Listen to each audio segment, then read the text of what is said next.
Everyone. Today I am here with the best-selling author David Boyle. David has written so many books, but the three that I'm going to talk to him today about is Alan Turing is the first one, and these other two are regarding Enigma and Operation Primrose, which I guess is all around the same time frame.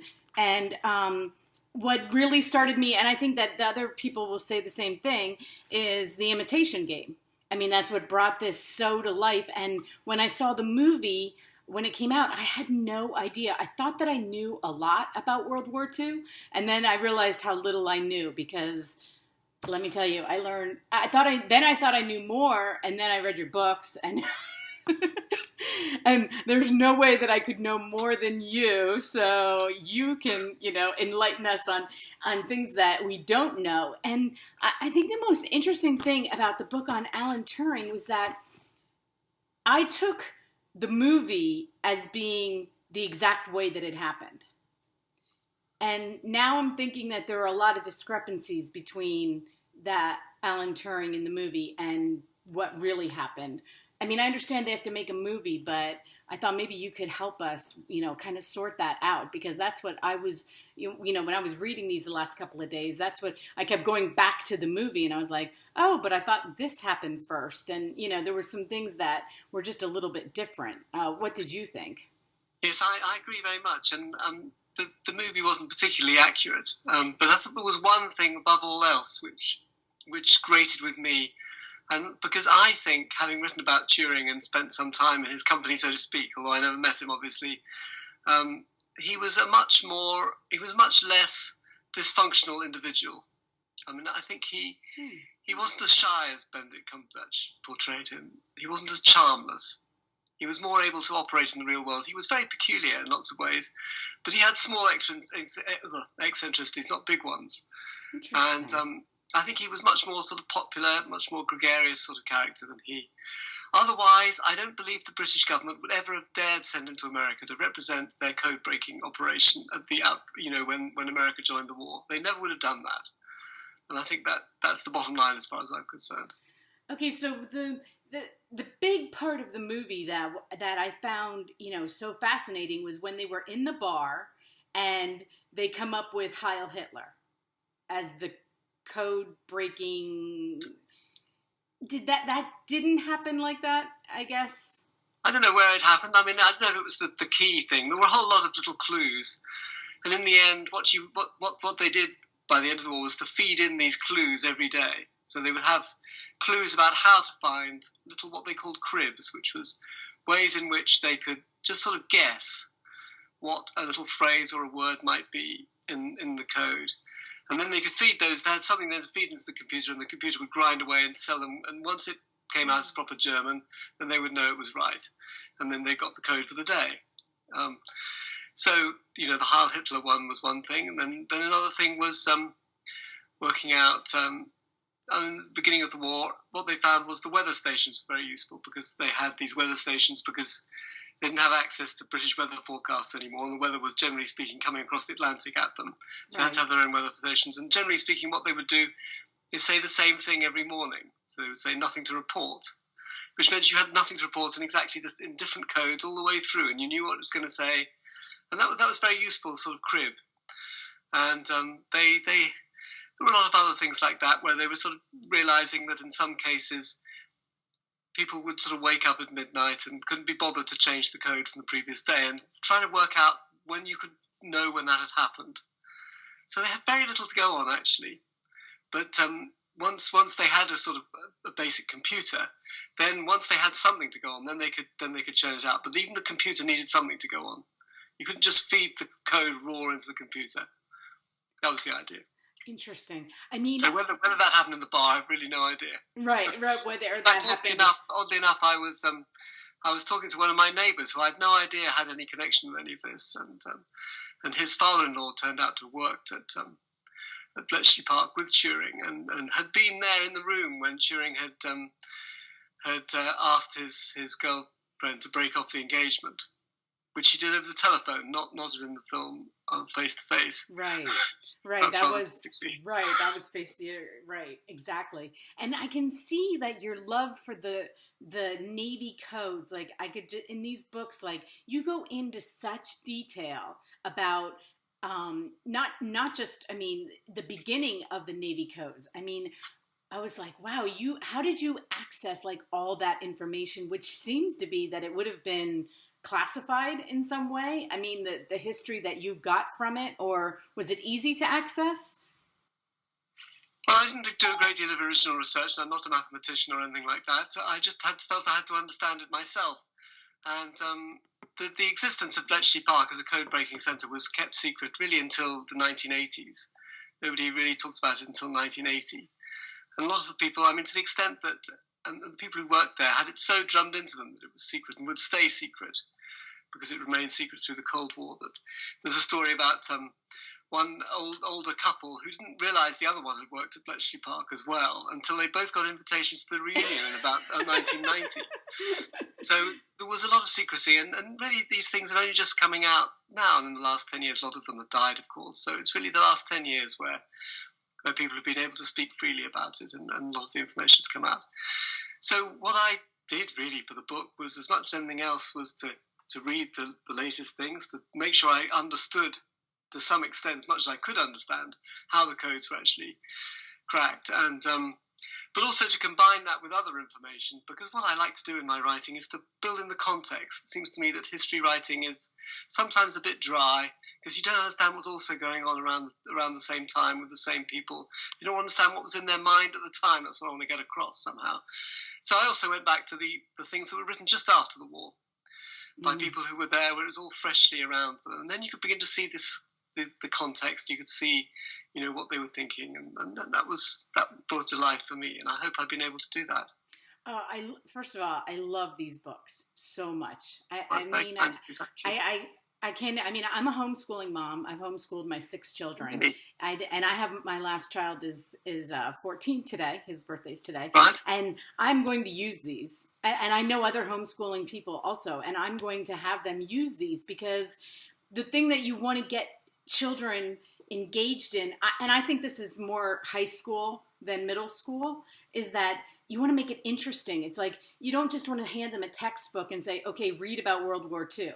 It's like, you want to give them specific, I mean, the movie's great, because I also like to use movies, because that engages children. But then it's like, okay, I want to know more, and which is what drew me to these books, because I was like, oh, I'll use these for my history, And then as I started reading them, I was like, this is, and it's perfect, because it's small, it's packed. They're not very long. It's true. Right, exactly. You're not handing them a book like this, And I think it's going to really give, I mean, any adults that are interested in this, of course, is awesome, but I'm always thinking in the homeschool frame of mind, and what you've done for people like me to be able to give to my children and say, we have to read these, because there's so much information in them. And it's such, I read, I don't know which one.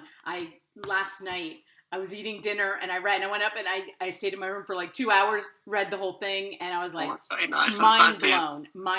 I mean, I was like, I'm going to try to be as smart as him when I'm talking about this. And I got finished. I'm like, yeah, I'm not going to be as smart as him when I'm talking. He knows way more about this. And well, I hope, I'm a writer really, and more than a historian, I want to be able to put these things in simple language. And if I can't understand it myself, and I must admit, there are bits of this that I really will never understand. Can I ask you one question to explain to me? Even though you did in the book, but I'm still like, I think you actually explained it in almost all 3 books.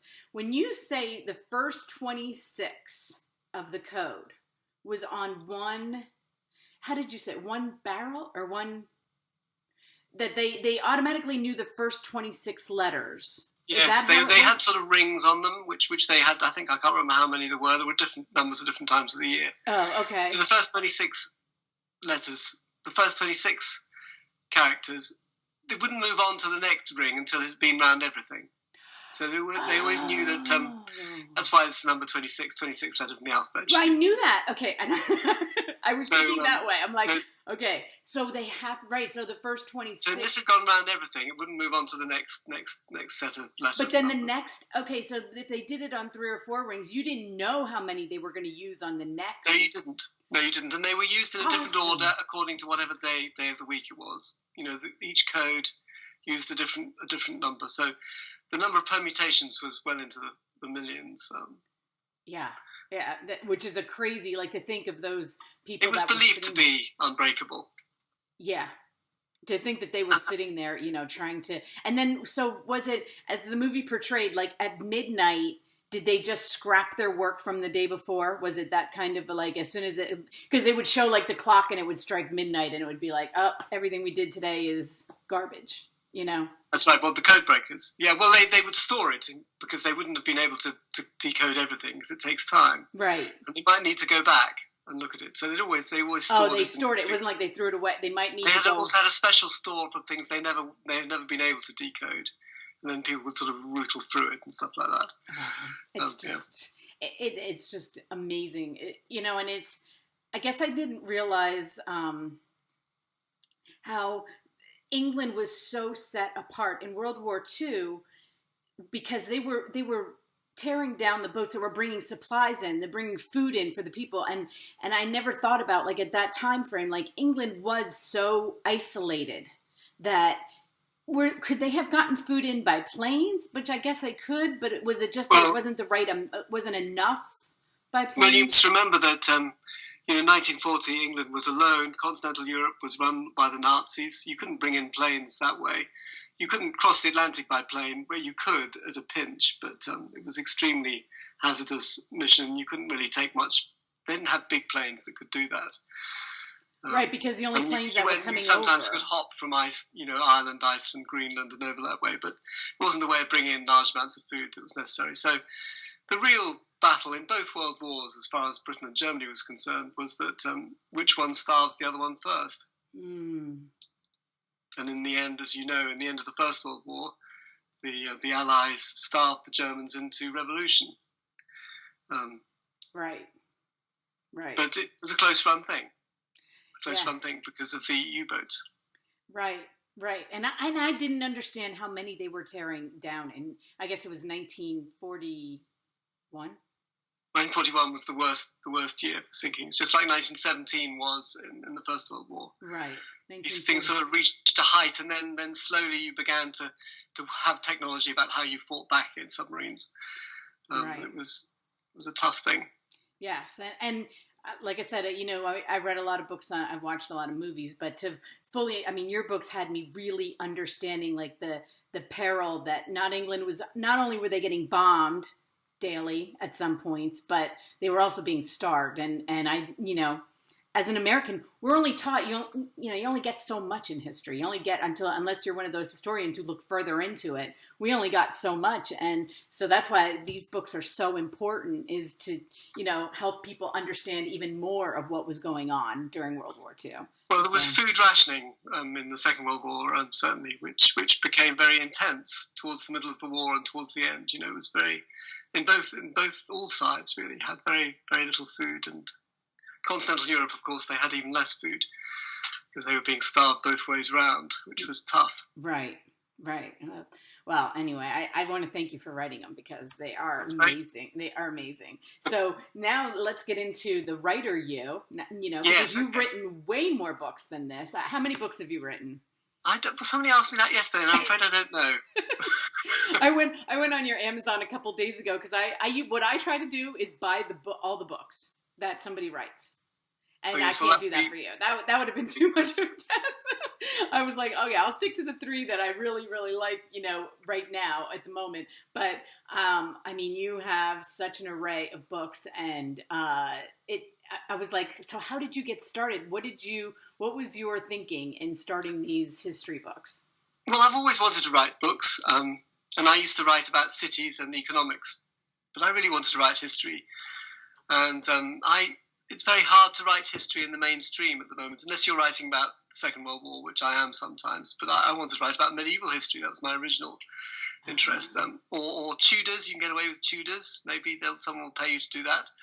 Maybe the Romans at a pinch. But otherwise, it's I think the Game of Thrones has made medieval history a bit more lucrative. Absolutely. But, absolutely. It's difficult. It's difficult being a writer at the moment because it isn't quite clear how you make a living. There are lots of new publishers starting. It's a very intense and exciting period for publishing, but none of those new models really have much money for the writer. So in more recent years, I've really had to sort of innovate myself a bit. I publish myself, have my own publishing company. I do a lot of ebooks. Those all three started as ebooks, which is why they're as short as they are. But I think that the market is going in two directions. In some ways, books are becoming more beautiful and objects of beauty, and you really want to have them. On the other hand, they're becoming shorter and to go in the digital market, and those two things don't really meet. And what's disappeared is the stuff in the middle, which is the throwaway paperback novels people used to read, take on holiday and abandon in the hotel room. Well, and those are gone. What's awesome though is that you do. I mean, I interviewed a guy yesterday. He's self-published also, and it was a novel, and I swear it was one of the best novels I've ever read. I mean, totally. And it's like, I'm so happy for self-publishing. And then the woman I'm interviewing today is a self-publisher that branches herself out to help other self-publishers. And I'm really excited about it because as a reader, we were, we only knew one way, and that was to walk into Barnes and Noble and get, yes, the five big publishers, the books they were promoting. Okay. Yes. And now that I'm reading these other books and I'm like, I feel deprived. Like, I'm like, wow, I don't know that I could walk in there again because I am now really attached to the Amazon and some of these self-published books. And I know that it's hard. I know that part is hard. But when you, so you put them out on ebook and then you get a certain, is that what you did? Did you put them out on Kindle? Well, they weren't. This was another company that published. They're not self-published originally. They were. I think the paperbacks are self-published, but the original ebook is published by Endeavour Press, which publishes my Second World War books, and I have a good relationship with them. In fact, the longest relationship I've ever had with any publishers with Endeavour. And they specialise in history, which is nice for me, and they suggest the difficulty if you're self-publishing is that there's nobody there who's going to say, "I'm sorry, David, that's a really bad idea." And you need somebody like that. You have your head going, David, that is a great idea. You're such a genius. Well, I have that a lot, but unfortunately it doesn't turn out to be right. Well, it may be a great idea, but not enough people think so enough to buy it. So you have to have a way to earn money, really, to do it as an author, and you have to have a strategy. And I'm not sure any of us authors actually have one strategy. We have about 6, some which work sometimes, some which don't. I mean, there's social media because you can be out there. I don't even know are you on Facebook? Yeah, I'm on. I do all the social media things. Yeah, you do all the social media. I was trying to think if I had you. I can't remember if I put you on my Facebook, but but even I'm finding out with this YouTube channel. I want to get the word out for other people about these books that I'm reading and how much I love the authors and even it's like you think, oh, you can just post it up on YouTube and people will watch it. And it's just not that simple. It's like putting a book on ebook, it's like, yeah, you can put it out there, but I haven't really figured it out either. It's a work in progress because I like doing this part of it. Doing the other part of it isn't as much fun, which I'm sure you find that too. It's like you want to write. You don't want to spend your day on social media promoting all your books, No, that's exactly the difficulty. Nobody's cracked it, and there is Amazon has made a lot of more things possible, but it's quite a danger, I think, in Amazon that it is only one and rather monopolistic provider, and at some point we will need others. So it's great that you're doing these sort of things because it really makes a big difference to people like me. Well, I've heard such good feedback from people, from the authors that have loved being able to do this because there does need to be, and when I went on YouTube to watch author interviews, all that comes up is Oprah. And I was like, there needs to be another Oprah. Like, you can't, Oprah only gets these people that are #1 bestsellers, or she makes them into #1 bestsellers. And I was like, I want to make, some independent authors bestsellers. I want them to, I want to be the Oprah of YouTube and try to get these names out and, we'll support each other. Yes, exactly. And support it. Exactly. And that's why when I became interested in the whole process, because I was like, as I started talking to more authors, I was like, that there is a difficult, Amazon is awesome for what they've done, but then you're right. It's like they're the giant then for what they've done. And since I've never published anything, I don't know what that entails or what you have to go through. But when I do like, the fact that these come out as small, I don't know if that hurts or helps you, but I, as a reader, and as a homeschool mom, I love these. I think it's awesome. I think there's a real market for shorter books. Mm-hmm. Not everybody wants to read 100,000 words about something. They want something that will take you a flight. Right, and especially history books, because you broke it down. It's like, even though that these have a lot of it's around that time frame, these books are broken down. So it's like, well, if I want to read about just this section, but if I want to read about Alan Turing's life, like, I can read just this section, more about his life than I can read. And I have to tell you that I think it's genius. So, I like. Well, that's very nice. I like that you're doing that. And I was reading, what was the story I was reading?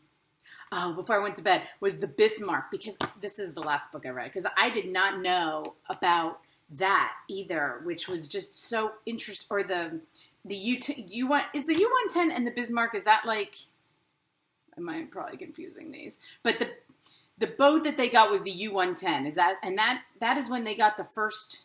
That's when they got the first Enigma machine, Enigma coding machine. Okay. That's when they first saw one for the first time, and they didn't realise what they'd got.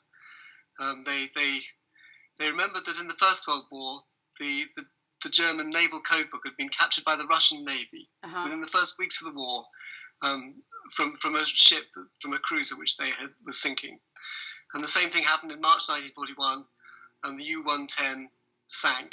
But it sank very slowly, and it sank slowly enough for the British to get aboard and to seize everything they thought was worth seizing. And they found this sort of peculiar typewriter thing. They unscrewed it, they took it off. And then, with great lengths they had to go to convince the crew of the U-110 that the ship had sunk and that nothing had been rescued from there, because they were afraid that they would get the news back to their comrades back in France and Germany, and they would change the codes again. So it was a very important moment and the fact that the Bismarck, which was the German battleship which escaped out of Norway 6 weeks later. Okay, all right, that was the battleship. Later, there was no coincidence. Now, I've always been fascinated by the story of the Bismarck, chasing it through the Atlantic in the way that it was, until eventually it was caught and sunk. But I had no idea really until recently, because it's only since 1980 that all this stuff has come out, that there was a connection with Enigma, and that one of the reasons that they managed to catch the Bismarck was they knew where it was going, because an Air Force general in Crete or Greece had asked this question in code back to Berlin, because he had a relative on board the Bismarck. Where's the Bismarck going? And they said France. So there was another reason which they knew, which was that the command signal for where they were taking orders from switched from Germany to France. So they could see that in the naval signals, although they didn't know what the signals said. Wow. They saw the code had changed, so they knew that it was heading for France, whereas they were afraid before that it was actually going north. And in fact, the British fleet was chasing it northwards. So only when it clicked suddenly that they should turn round. They turned round, they caught it, and they sank it. Wow, that's crazy. For a history buff like me, like, those kind of stories are just they're crazy. Now, and now I'm going back to history, but that's because I have you and I get to ask you these questions. When in the movie, they get to know the code, so they crack the code basically, and there's a time frame so they are using it, and the one guy in the movie has a family member that's on a cruise ship, I guess. Or no, it was his brother in the maybe his brother was in the military. But anyway, he wanted to go out. He wanted to use the knot, and they were like, "No, you can't." Did that happen also? Like, well, that's the real problem they had was, which any people had, and they had it in the First World War too. They knew how to read the code, or to some extent. The question is how much you use that. If you use it too much, then the other side will know. So sometimes you have to not use it at all. In fact, most of the time you have to not use it, just to let events take their course. And then when it really matters, then you use it. And it happened very much in the First World War. That was how the British, intrigued to get the Americans into the war in 1917, they finally used the fact that they could read the diplomatic codes, which in this case, in the Zimmermann telegram, was between the German embassy and the Mexican, and the Japanese embassy. Do I mean Japanese embassy? No, I mean the Mexican embassy. Don't I? The Mexican embassy. And they were able to read that, and that was important enough for them to act on it. But before, they didn't dare act most of the time. So it's a dilemma, isn't it? If you know too much about your enemy, you can't use the information in case they discover that you know. Right.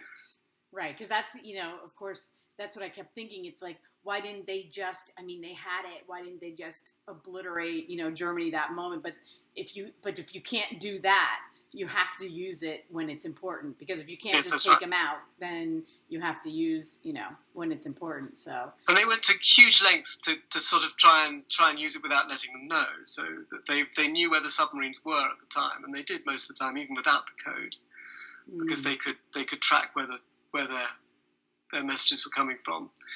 If they knew where the submarines were, then they could route the convoys around the submarines. And the chief of the German U-boats did suspect for some years that the code was being read, which is why the German naval code became so much more complex, difficult to crack than the other codes, because he kept on. He was convinced that they were reading the messages, even when they weren't. Interesting. What is peculiar about it all is because the British were so successful at reading the German codes in the First World War, they made the opposite mistake the other way around. They were overconfident. And in the Second World War, the beginning of the Second World War, the Germans, the Nazis, were able to read most of the British naval codes without them knowing, and they were able to continue to do that for most of the war. So these things work both ways. Yeah. So fascinating. I could just talk to you forever about this stuff. But what are you working on now? That's what I want to know. Well, oddly enough, I've been asked to write a novel about Enigma, which I'm working on, or at least I've just begun. But at the same time, I'm writing a report about the economics of cities, which is rather taking up my headspace at the moment. So if I've forgotten some details about Alan Turing as we talk, that was the reason. Because if you're a writer like I am, a jobbing writer, you have to jump into completely different subjects rather fast. Yeah, you have to. Your head. I know. That's what I was saying. I have an interview later, and I was reading her stuff, and then when you call, I was like, okay, back to this stuff. Your brain has to, kind of focus on what your head is in. But I love the idea of historical fiction. I love that idea. I've learned a lot. You know what I always think of is Johnny Tremain, which you're English, but if you would be American, Johnny Tremain is like how we learned about the American Revolution. Okay. Oh, I see. Okay. That book about a little boy and his observing, and it's like, even though he was a fictional character, everything around him was true. And so that's how I taught my children about the American Revolution. And and I've used all kinds of historical fiction, and I think there's a real place for it. I'm always fascinated by it because there is so much to learn from that, So I've never heard of Johnny Tremain. I thought maybe you knew some corner of history which I didn't. That's interesting. Actually, I was getting embarrassed about that. Don't get it. As I say it, I'm like, oh, and you're English. See, everybody here knows Johnny Tremain. I've written about the Middle Ages. I've written historical novels about the Middle Ages, about the death of William Rufus. I wrote a novel called Regicide a few years ago, which was fun and far too long, probably. I prefer the shorter ones. That's my... Yeah. Well, when I love reading your books. I will look more into them. Like I said, I found you from these, but when I looked at your array I was like, wow, you have written a lot of books. And so another question about your writing. You are a full-time writer. That is your job? Yes, I am, though a lot of the time I'm working for think tanks. So I'm writing for think tanks. I'm writing about social issues and economic issues. which is where I came into all this from. So that's fair enough, perhaps. But my main love is writing history. Right. But history so that it explains things that are happening today. So it's not just history separate from that. That's what I very much enjoy. And Think Tank is it a website? Think tanks. Well, they're other. You're saying like other think tanks, political or economic think tanks. Okay. Yes. So I'm a member of one think tank here, which does work on economics. So. And that does help. I mean, I have seen for writers, they can get content writing jobs as they're writing what they want to write. That is one way for a writer to do full-time writing is to work for online magazines or, any blogs or any other kind of, just doing short articles and, that kind of thing. Well, I think if you want to be a full-time writer, what you need to do is to specialize, but not necessarily specialize in just one thing. And I've tended to specialize in money. So the history of money. Mm-hmm. I wrote about the ransom they paid to Richard the Lionheart. I wrote a book about that called Blondel's Song, and I wrote about the discovery of America and the money side of how Columbus and Cabot had worked together, and I believe they worked together. So in the end, it's economics that really fascinated me, and the history of economics. So Turing was a bit of a different way, a different approach. So much fun involved in that. That's awesome. Thank you so much for being on today. I really appreciate it. I learned so much, and I will continue to look into your other things that I can use, for homeschooling, and maybe we can chat again soon. Chat anytime. Thanks so much, Michelle. I love having you on. Thank you so much. Have a great day. And you. Bye bye. Bye bye.